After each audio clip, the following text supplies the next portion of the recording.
everybody, I wanted to come on with a really quick video of a couple of things that I've been making.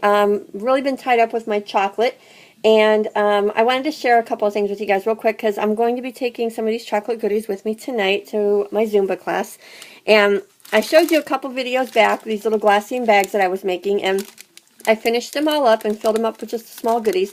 But it had the little doily on the glassine bag, little pumpkin that I cut out with a die, the leaves, little strip of cardstock, which for some reason just sticks like straight out. I don't know, to tape that down.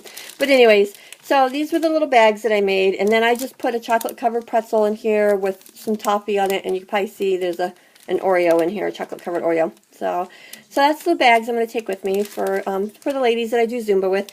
And then our Zumba instructor, I wanted to give her something, and she absolutely loves candy, so I had made some peanut butter or chocolate peanut butter bark with some Reese's Pieces in it, and I stuck it in a larger glassine bag and just cut these strips of paper into a little banner. This was one of the little tags that I made a few videos back also, a doily, and then I attached this other like cardstock doily that I cut out, and then used the little paper clip to clip that on there.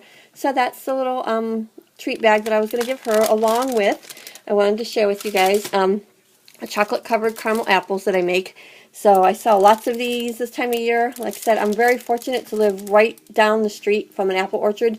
I can just walk kind of next door, and I have never seen apples so large in my life than over there. This is called a Mutsu apple, and for some reason these grow enormous, and this isn't the biggest one. I want to show you the other one, and it's kind of even hard to tell you how big they are.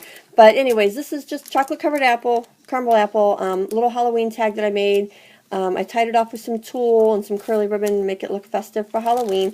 So this is the apple that I'm going to give her, and I'm hoping that it doesn't crack. For some reason they like to crack. I got to keep them in the refrigerator, and sometimes when you take them out they'll crack. But either way, they taste delicious. But real quick, I want to share with you this enormous apple. This is one apple, and it has no more coating on it than any other. It's dipped in caramel once, chocolate once, and then I do have it covered with mini chocolate chips and then drizzled with white and chocolate. But this thing weighs 2.5 pounds. I mean, it is enormous. I wasn't sure what I'm going to do with it. I was joking about selling it to the highest bidder, but I guess I'll just cut it up and enjoy it with my family. I don't know. I'm just in awe of it. I've never seen an apple so large, and it's enormous. So those are my little chocolate goodies. And the other two things I wanted to share with you was a couple of cards. This card is a birthday card for a swap. And I did get these ideas from Betty Veldum, I think is her last name. I'll have to post a link to her blog. This was the basic design that she had used, but I added a few of my own things.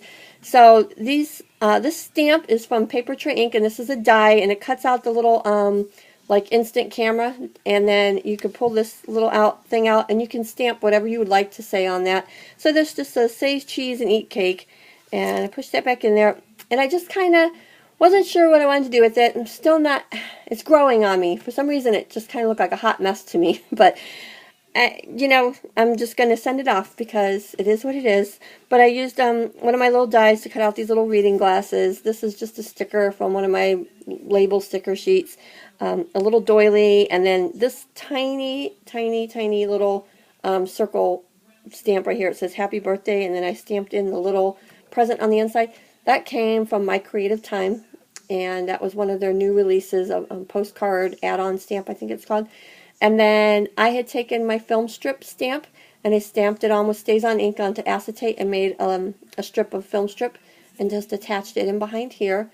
And then a couple little like enamel type dots, stamped happy birthday there. And then on the inside I just finished it off like this. I stamped my stamp once and then came over and stamped it again, so it would just be very light. And just smile at your day, happy birthday. So that's my birthday card for the swap.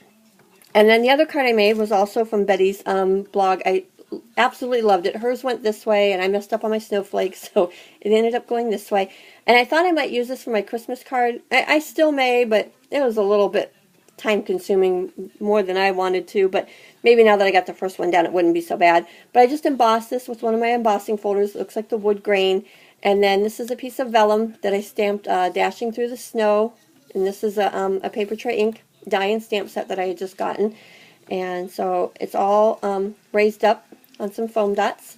And then a couple little sequins. I tied a little piece of twine, pink and white twine, over there, a little paper clip. I guess it would be kind of hard to mail with the paper clip on there, so I might not be able to do that. But I'm not sure. And I didn't stamp anything on the inside yet. I have a couple different Christmas greetings, and I'm not sure what I'm going to do. But I love the card. She has such wonderful ideas, and she just, you know, I love to scrap lift her ideas because she just makes beautiful cards. But so those are my couple of cards, and I just, like I said, wanted to share my treats and my goodies with you guys before they head out the door. And I hope you guys are all having a great week, and hopefully if your kids haven't gone trick-or-treating yet, they will go on Thursday, and hopefully everybody has a great time. We've lived here 10 years, and I still don't know what day they do trick-or-treat around here because my kids are beyond that age, and so, plus we live like in a little like village township thing, and we don't have very many kids that come around, so it's kind of remote. But I hope you guys all have a great holiday weekend and everything, and I will hopefully be back before the weekend with something new to share with you guys, and I will talk to you later.